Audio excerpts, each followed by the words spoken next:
आज की वीडियो में हे हाय हेलो कुछ भी नहीं, आज सिर्फ जय श्री राम बोलेंगे। What's up everybody, this is Divyanshu Pandey and welcome to my YouTube channel.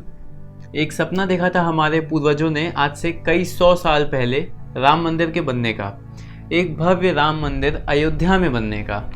और आज 5 अगस्त 2020 को ये डेट हमेशा आपको याद रहनी चाहिए, आपकी आने वाली जनरेशन को भी ये डेट याद रहनी चाहिए। 5 अगस्त 2020, इसी डेट पे राम मंदिर के निर्माण की शुरुआत होती है। शुरुआत मतलब भूमि पूजन, जो कि हमारे honourable prime minister Shri Narendra Modi ji के हाथों होगी। इस पूरी वीडियो में हम ये जानेंगे कि राम मंदिर की कंट्रोवर्सी कहाँ से स्टार्ट हुई थी, क्या स्टेजेस आए थे उसमें, और फाइनली वो कंट्रोवर्सी ख़त्म कैसे हुई और आज राम मंदिर बन रहा है। तो ये सारी चीज़ें हम बहुत जल्दी और शॉर्ट में समझाएंगे, बहुत ज़्यादा डिटेल्ड एक्सप्लेनेशन नहीं, बट एक ब्रीफ रहेगा। वीडियो में आगे बढ़ने से पहले अगर आप इस चैनल पर नए हैं तो सब्सक्राइब ज़रूर कर लीजिएगा। तो जैसा कि हम सब जानते ही हैं कि अयोध्या को राम जन्मभूमि भी कहा जाता है। क्यों कहा जाता है? क्योंकि राम जी का वहाँ पे जन्म हुआ था। वहाँ पे जो मंदिर है उसमें भी हम रामलला मतलब कि राम जी के छोटे अवतार की पूजा करते हैं। तो चलिए फिर वीडियो को शुरू करते हैं।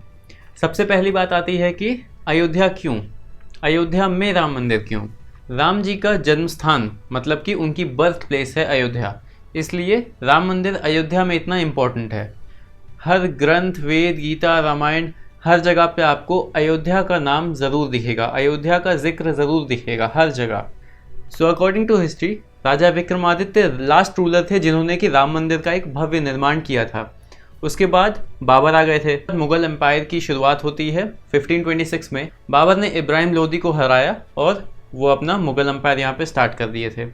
1528 और 29 के बीच में बाबरी मस्जिद बनी थी और उस टाइम पे भी हनुमानगढ़ी में पूजा होती थी, हिंदुओं की पूजा उस समय भी होती थी। ये सिलसिला काफ़ी समय तक ऐसे चलता रहा जब तक आए नवाब वाजिद अली शाह, ये अवध के नवाब थे। इन्होंने ब्रिटिशर्स से हेल्प मांगी और ब्रिटिशर्स ने हेल्प के तौर पे एक वॉल खड़ी करवा दी। ब्रिटिशर्स ने ये कहा कि एक साइड मुस्लिम्स का एरिया रहेगा, मतलब वो बाबरी मस्जिद का एरिया रहेगा, और दूसरी साइड हिंदुओं का एरिया रहेगा, मतलब कि राम मंदिर का एरिया रहेगा। तो ब्रिटिशर्स ने वहाँ पे एक वॉल करवा दी। इसी वक्त जब इंडिया में ब्रिटिश की सरकार आ चुकी थी, तब यहाँ पे फाइलिंग हुई थी कि उस जगह पे, उस लैंड पे पहले से ही एक मंदिर बना था जिसके ऊपर एक मस्जिद बनाया गया है, उसको तोड़ के। ये उस समय फाइलिंग हुई थी। फिर 1947 के बाद, इंडिया की इंडिपेंडेंस के बाद, जब हमारी अपनी गवर्नमेंट आई, हमारे अपने लॉज आए, तब 1949 में वापस से मूर्ति की स्थापना हुई। 1950 में गोपाल सिंह विशारद ने एक प्रॉपर केस फाइल की। 1959 में निर्मोही अखाड़ा भी आया और 1980 में सुन्नी वक्फ बोर्ड भी आया। फिर उसके बाद काफ़ी वक्त तक ये कंट्रोवर्सी चलती रही, काफ़ी सारा हेट भी फैला एक दूसरी कम्युनिटी में। फिर इलाहाबाद हाईकोर्ट ने 2010 में अपना फैसला सुनाया था, अपना आंसर, अपना रिजल्ट दिया था, जिसमें कि 3 जजेस थे। पहले जस्टिस सुधीर अग्रवाल जी, दूसरे जस्टिस DV शर्मा जी और तीसरे जस्टिस SU खान जी। जिसमें से कि पहले के 2 हैं जो जस्टिस सुधीर अग्रवाल जी और DV शर्मा जी, दोनों के ओपिनियन सेम थे। उन्होंने कहा था कि मंदिर को तोड़ के मस्जिद बनाई गई थी। जबकि जो तीसरे जज थे जस्टिस SU खान जी, उन्होंने ये कहा था कि मंदिर के ऊपर मस्जिद तो बना है, लेकिन वो मंदिर पहले से टूटी थी या उसको तोड़ा गया, ये चीज़ का कोई प्रूफ नहीं है। फिर उसके बाद ये मामला सुप्रीम कोर्ट में गया और 9 नवंबर 2019 को रिजल्ट आया सुप्रीम कोर्ट का, जिसमें कि 5 जजेस बैठे थे। उनके नाम थे रंजन गोगोई जी, जो कि उस समय के चीफ जस्टिस थे, SA बोबडे जी, जो कि अभी के चीफ जस्टिस हैं, 47th चीफ जस्टिस हैं, फिर अशोक भूषण जी, DY चंद्रचूड़ जी और S अब्दुल नज़ीर जी। ये 5 जजेस की टीम बैठी थी। इस कंट्रोवर्सी को या फिर इस केस को सुप्रीम कोर्ट में रिलीजियस सेंटिमेंट्स के बजाय लैंड इशू के टर्म्स में देखा गया और जो कंट्रोवर्शियल एरिया है उसको राम मंदिर के निर्माण के लिए दिया गया और मस्जिद के निर्माण के लिए 5 एकड़ की ज़मीन दी गई। तो ये तो थी सारी बात पास्ट की, जो पहले हो चुका। अब आते हैं हम प्रेजेंट पे। सारी कंट्रोवर्सीज हट चुकी हैं, अब यहाँ पे राम मंदिर का निर्माण हो रहा है। कुछ छोटी छोटी हाईलाइट्स हैं भूमि पूजन के दिन को लेके। जैसे कि कहा गया है कि पूरी अयोध्या को पीले रंग से रंगा जाएगा, मतलब जितनी भी मेन रोड्स हैं, मेन रोड्स के आसपास की जितनी दुकानें हैं, जो घर हैं, सबको पीले रंग से रंग दिया जाएगा। जैसा कि हम फोटोज़ में देख रहे हैं, वीडियोस में देख रहे हैं, पूरी अयोध्या को दुल्हन जैसा सजा के रखा जा रहा है। जितने भी लोग भूमि पूजन में शामिल होने आएंगे उनको प्रसाद के रूप में 3 चीज़ें मिलेंगी। लड्डू, वस्त्र और राम जी पे लिखी हुई एक किताब। स्टील के टिफ़िन बॉक्सेस में लड्डू दिए जाएंगे। अलग अलग टाइप के बने हुए हैं बॉक्सेस, और जितना कि मैंने शायद कुछ ही दिन पहले टीवी में देखा था तो 11 लाख लड्डू बनने हैं। सिक्योरिटी रीजंस को लेके अयोध्या के सारे बॉर्डर सील कर दिए गए हैं और एंट्री सिर्फ गेस्ट की ही हो रही है या फिर जिनके पास पासेस हैं। गेस्ट भी ऑल टोटल 200 से ज़्यादा नहीं है। राम जन्मभूमि ट्रस्ट और मेरी खुद की भी यही एक अपील आपसे रहेगी कि आप ये भूमि पूजन का इवेंट अपने घर पे बैठ के देखिए। ज़रूरी नहीं है कि आप वहाँ जाके ही देखें, आप घर पे बैठिए और टीवी में लाइव देखिए। कोरोना को ध्यान में रखते हुए भी, सोशल डिस्टेंसिंग को ध्यान में रखते हुए भी काफ़ी सारी चीज़ें वहाँ पे रखी गई हैं।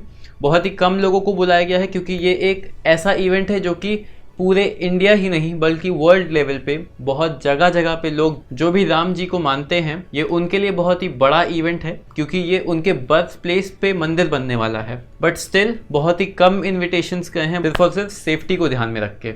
भूमि पूजन हमारे प्राइम मिनिस्टर नरेंद्र मोदी जी करेंगे। जो फाउंडेशन स्टोन है उसे मोदी जी रखेंगे। राम मंदिर 161 फीट टॉल होगा, जिसकी की एक्सपेक्टेड डिज़ाइन आपकी स्क्रीन पे ही है। और राम मंदिर को बनाने के लिए सामपुरा मार्बल्स, जो कि काफ़ी टाइम से राम मंदिर के काम में लगी हुई है, जितनी भी ब्रिक्स बनती हैं, जितने भी काम होते हैं राम मंदिर के, वो सारे सामपुरा मार्बल्स ही देख रहे हैं। प्लस साथ ही साथ L&T भी इनके साथ ही काम करेगी, तो ये दोनों साथ मिल के राम मंदिर बनाएंगे। एक्सपेक्टेड यही कहा गया है कि 3 साल के अंदर अंदर, ये मैक्सिमम कहा गया है, बाकी 3 साल के अंदर अंदर राम मंदिर बन के तैयार हो जाएगा। भूमि पूजन में 3 मेन लोग बैठेंगे। पहले तो हमारे प्राइम मिनिस्टर श्री नरेंद्र मोदी जी, दूसरे हमारे यूपी के चीफ मिनिस्टर श्री योगी आदित्यनाथ जी, और तीसरे RSS के चीफ श्री मोहन भागवत जी। सो फाइनली 5 अगस्त को भूमि पूजन होगा 12:15 पे। ऑलरेडी जो काफ़ी सारी पूजाएं पहले से ही होती हैं वो ऑलरेडी शुरू हो चुकी हैं 4 और 3 अगस्त से ही।